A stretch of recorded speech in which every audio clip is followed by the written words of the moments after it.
Okay, welcome to our next section of Lesson 1-1, and this will be our segment addition with algebra section. So let's go ahead and take a look at our diagram. The first thing we always want to do is we want to label the parts that we're given. So I look here and I see that CE is equal to 3x plus 9. So for CE, I'll go ahead and write 3x plus 9. And also, I simply ask you, is that a part or a whole? And of course, we know that that is going to be a part. Here we see that ED is equal to 12. So I'll write the 12 right there for ED. And then it says CD is equal to 24. Now notice CD is the whole line segment.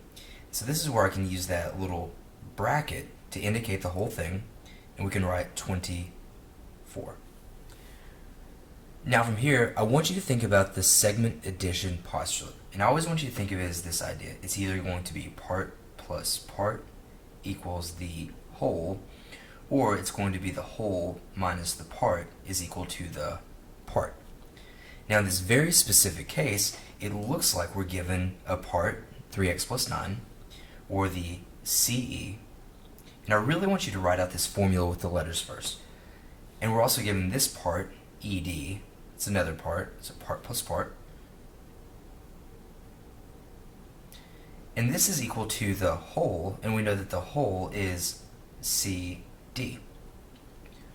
When you can learn to write this statement where you use the line segment plus the line segment, or the part plus the part is equal to the whole, it will help you create this equation in a way that you won't make mistakes. So we see that CE is really 3x plus 9 plus ED, which is 12, is equal to the whole, which was 24.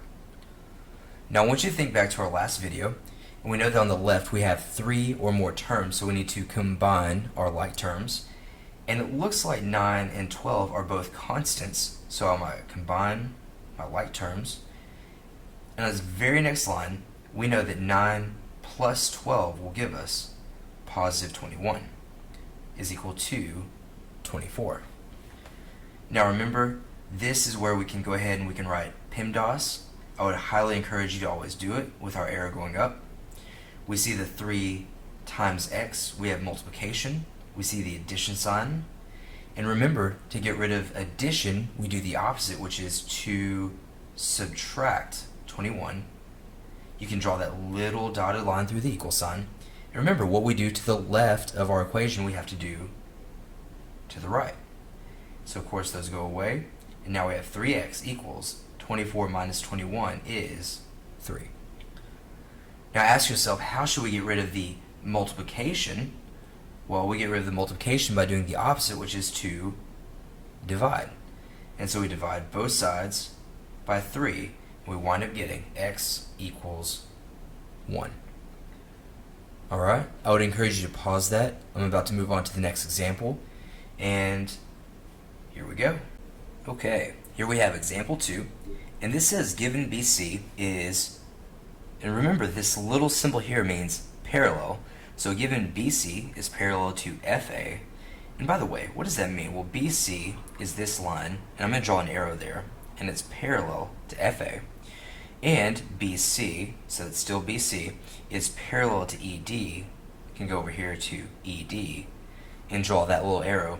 And all we're saying is that these two lines on the left, FA and ED, are parallel to CB.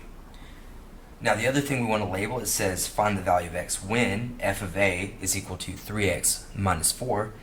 And so right here where we have FA, we can write 3x minus 4. And you'll kind of notice if this whole thing is 12, well then this part and this part are going to have to add up to be that 12. Now I'm going to make one little caveat. That's only true if DC is parallel to AB. So let's assume that they are. And so let's go ahead and start writing this out. We have a part, so we can say part plus part is equal to the whole. And so here, let's go ahead and label our parts. We see that we have DE. And guys, it is so important for you to write out this, I'm going to call it this congruence statement. DE plus FA is, in fact, I'm even going to change this from equal to congruent to CB. And this should be the first time that I'm introducing this little symbol here. It means congruent. So when we're talking about algebra, we'll use the equal symbol, and when we're talking about geometry, we'll use this congruent symbol. Now that we've labeled our parts and we've created this equation, let's plug in the things that we know. We know that DE is actually going to be 7 plus, we know that FA is 3x minus 4, and this is going to be equal to, so notice how we're switching to the algebra, I switched from congruent to equal to CB, the whole, which is 12. Now from here, I look on this left side, I see 3 or more terms. I know that I'm going to combine this 7 with one of these other terms. Which term would you combine the 7 with? Hopefully you pick that -4. So we'll combine our like terms, and we see that 7 minus 4 will actually give us +3. Now from here, you can go ahead, we can write out our Pemdas, and eventually I'm going to step away from that. I want you to practice this on your own. Label the parts. What types of operations do you see? And the first thing we see is this +3, and what is the opposite of +3? Well, that's -3. And so here I have 3x is equal to 12 minus 3 will give us 9. And from here, how do I get rid of that multiplication? How do I get rid of the 3?